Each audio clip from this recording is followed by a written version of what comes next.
Hello there, you two. I am Necrostevo, and it's time once again for the Victorian shadows to step out and see how we can exude our influence. Here, you can see that it is time to begin Pokemon Premier League PPL NX. And finally, we are back to take the stage once again, just to show how dark we can really make it out here. For week 1, 2, 3, 4, 5, we can do all these battles whenever we want. The only thing that's important is that with this being a mid-tier, no Terra option league, that really changes up the team that we drafted and the power we can expect from our opponents. For week 1, we are up against Razor and the Galaxy Brain Golisopods. Let's give his team a brief rundown. He drafted Cinderace, Iron Treads, Tyranitar, Weezing in its Galarian form, Gastrodon, Tornadus, Politoed, Frostlass, Goodra, Leafeon, Reuniclus, and Golduck. That's right, he has access to rain. He has access to the whipping winds of the sandstorm, and quite a few tools to take advantage. So what do we do to go up against this? Well, first off, we are going to be using a Choice Scarf Staraptor in this matchup because of the speed tier and the spammability of Braybird and close combat against his team. After that, we have our Weavile with heavy duty boots because the purpose will be to switch in and out using the immunities alongside Thundurus, Therian, and Zoroark Hisui, and try to just pick things off throughout the battle. We have our Expert Belt Thundurus Therian with Thunderbolt, Grass Knot, Focus Blast, and U-Turn. Focus Blast is just there for the one time I might have to click it against the Iron Treads. Other than that, we're going to be Thunderbolting and Grass Knotting as much as possible. After that, Zoroark Hisui, Shadow Ball, Low Kick, U-Turning, Grass Knot, also with the Expert Belt. Zoroark will spend most of its time disguised as Thundurus Therian in this matchup, and so I wanted a little bit of overlap on their moves. Bramble Gas will have Colbur Berry with Poltergeist, Power Whip, Strength Sap, and Rapid Spin, just because of the likelihood of his hazards going up. And then finally we have Araquanid with Surf, Giga Drain, Infestation, and Protect. Shoutouts as always to the Council, because the Council provideth great insight for these matches. Be sure to check out Razor's information in the description, and of course all the other coaches for the PPL season NX. I guess I can just say NX. Did you all know that the prototype name for the Nintendo Switch was the NX? There might be some crossover branding there that we're looking for, especially with the new Switch sequel coming out in the future here. I don't know, just something to keep in mind. Alright, as the lights go down on our battle, it is time. I did not do a long team builder. There will not be long team builders this season, so enjoy that. Enjoy the time I'm giving you back. We can see that Razor has brought to the battle Iron Treads, Leafeon, Gastrodon, Tornadus, Goodra, and Cinderace. When I saw this team composition, number one, I was surprised that there was no weather here, so I thought that Tornadus might be setting up weather for either itself or the Leafeon. Also, Leafeon can set up its own sunny day and go from there as well. And then I was very sure that I was going to be seeing Goodra be a defensive type backbone for this team, but I didn't know if it would be more especially defensive or physically defensive. So I really just wanted to have Araquanid wear it down. We're going to stick with the game plan of leading with Zoroark disguised as Thundurus. You will see that a couple of times this season because that's just a fun game plan. Something with immunities to Ghost and Fighting, being disguised as something else with immunities to Ground and Electric, and even sometimes being disguised as Weavile, who abhors fighting type attacks, and meanwhile Zoroark does not care about fighting type attacks at all. So we'll have some good synergy between those different options. Now our opponent leads off with Gastrodon, which is fine by me because I can immediately go for the Grass Knot. If he swaps into Goodra, then we can either U-turn out of that situation, or we can just try to chip away at it with Shadow Balls. Now I was really tempted here to go straight for Shadow Ball, thinking that he might expect the U-turn. But I do end up just clicking the Grass Knot immediately, and he does end up swapping out, and he goes into Goodra, and Goodra has the Sap Sipper ability, which renders it immune to grass type moves, and it'll get an attack boost from those instead. So here I am going to swap out, and then the question is, do I want a hard swap and reveal that I'm not choiced, or do I want to go for a U-turn and at least see how well he takes the U-turn? Goodra gets a wide array of coverage moves, and so thinking that he might go for Ice Beam or a Draco Meteor in this position, I decided to see if he would be wanting to swap out, and so I do go for U-turn just to gauge, and based off of that damage, this Zoroark actually has max attack IVs, and it has especially defensive lowering nature, and so that showed me that he was definitely well invested there, because I didn't do the normal thing where you run 0 attack IVs on something like that. Now, if I go into Araquanid here, I can very easily take any special move that he goes for. He does have the Sap Sipper boost, and I am max defense Araquanid, so even if he goes for a physical type move, it's not going to do much. He does go for Flamethrower, and so here I'm going to go for Infestation. And I figured if he stayed in, then I can whittle him down and really drain his HP, because he's going to be in a position to where he won't be able to recover that HP. Infestation, of course, will trap your opponent on the field, and at the end of every turn, they will take a little bit of chip damage. So here we have Infestation paired with Protect, so that not only is he trapped on the field, but he won't be able to attack me on the turns where I use Protect.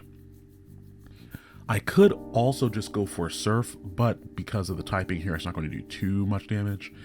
He's surprising me in continually going for Flamethrower. I thought for sure he'd be going for some other coverage move, and there is absolutely a reason for that. At first I was like, does he think that I'm Water Absorb and he's trying to burn me? But then when he continuously uses it, I think that he's trying to catch a swap into a Weavile possibly. So now that I know that he's trapped in here, he's probably going to keep on going for Flamethrower. We're just going to Protect, and he's going to start taking serious residual damage in the back. The move Infestation is really strange, right? It's the idea of insects just being inside of your skin and your body and crawling all over and biting you, and that's what's causing the damage. I think it should do a lot more damage than, what's that, 1/16 of the HP per turn? At the very least, I don't know, what if it's kind of creepy, right? So maybe it should lower your special attack or something like that too. I, for one, welcome my little insect buddies, because they're doing the work out there. So we can see that we've gotten Goodra down to below half of its health with our Infestation strategy, and Araquanid really isn't missing that much health. I really could have run leftovers on Araquanid here instead of running heavy duty boots, but then we see the kicker. He goes for rest. So we're back at square one. After all that, he has Sleep Talk, Rest, Flamethrower, and another move, maybe Dragon Pulse or something like that. Very annoying. So since he did go for rest though, I figured this is a free opportunity to do exactly what Weavile is here to do, which is to pivot in, get off a big hit, and get off the field.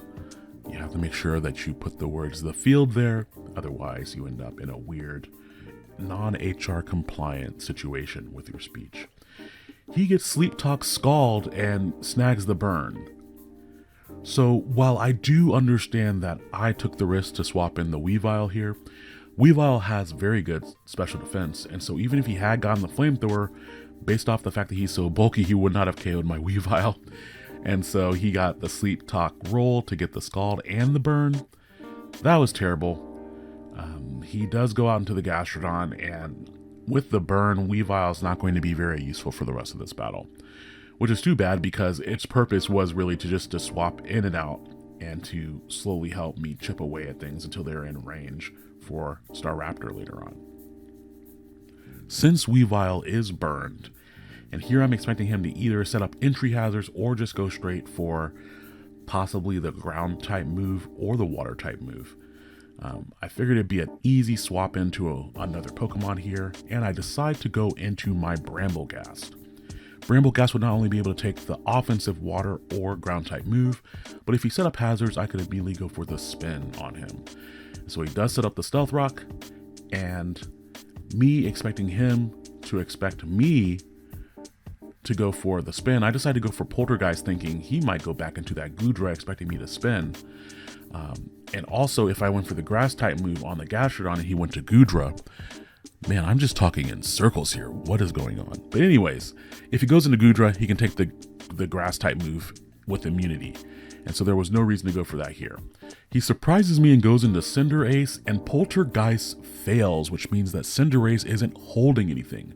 It's not holding a Prada bag. It doesn't even have the shin guards for the game. It just came out here, no item at all. Also, I believe Razor told me after the game, his Goodra didn't have an item either. So Poltergeist here was not the bring. But yeah, I do go back into Mr.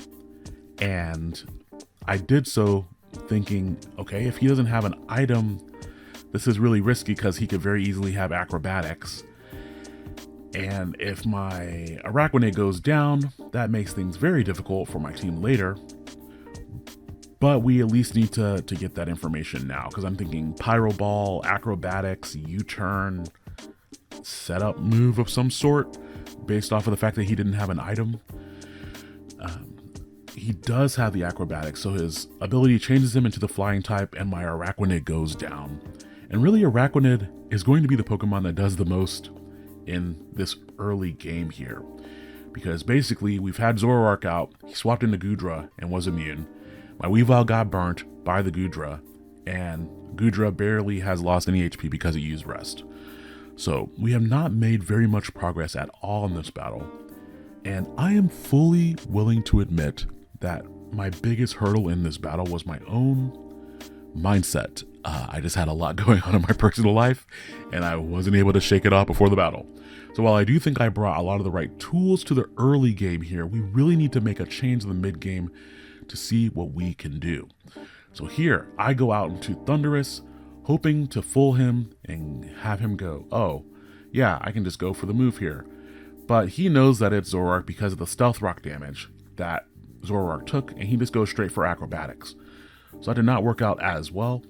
The other reason for that play was if he was, for some reason, greedy with Cinderace's speed, or maybe adamant, then Zoroark would outspeed it. So I decide instead to go into Thundurus for realsy this time, but then thinking, okay, he'll outspeed Thundurus too since he outsped the Zoroark. So I have to go out into Staraptor in order to outspeed Cinderace. And this does invite in on his end the Iron Treads. He could also very easily go back out to the Goodra. He has a few different defensive pivots that he can make here. Purposefully, I just wanted to scare him out and get some big damage on something, because even with Weavile being burnt, I could still clean up this game with Staraptor just because of the Choice Scarf that's on it. He does end up withdrawing the Cinderace, and he goes back out to the Gastrodon. And he is a maximum physically defensive Gastrodon. Good gravy. Now, even with that, you saw how much that Close Combat did. If I had gone for a Brave Bird, that would have two-shot the Gastrodon from that range. Here, I do switch back into my Weavile because I didn't want anything else to take any chip damage, and I at least could maybe go for flinches against the Gastrodon. I didn't really have much else that I could do with Weavile, honestly. But that is okay, we persist. Even when we have those times when your mental is not there, we persist. And part of Draft League is working alongside other players for scheduling and even for prepping and planning.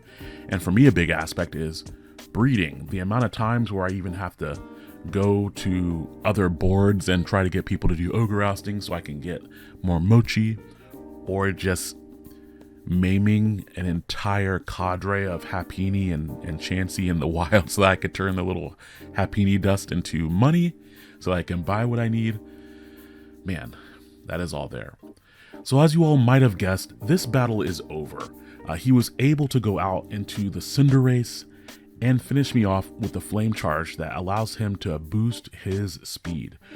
With his speed boosted, he outspeeds everything that I have remaining, and I won't be able to get off another hit against the Cinder Race. I was actually very surprised that Pyro Ball KO Thundurus. From what I saw, I was supposed to live that, so I don't know if he got a high roll there or what happened. I definitely thought I was going to be able to live that. And this battle was actually really good for multiple reasons. Number one, whenever there's bloodshed, I can use that as a reagent and kind of just reset things a little bit there. But number two, there's no reason to get bad into the mental. Things happen. And although we lose this battle terribly, horribly, this is a 6-0, ladies and gentlemen, and those in the Technicolor in between. This is a 6-0, and I haven't had one of those against me in quite a while, but this was such a good wake-up call. So thank you, Razor, for the battle. I appreciate the lesson, but also thank you all for watching. Come back tomorrow. That's right, not next week.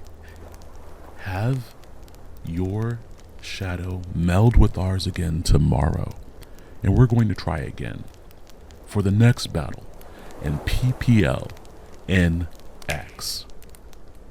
The Victorian shadows are here, and we're not giving up. Good night.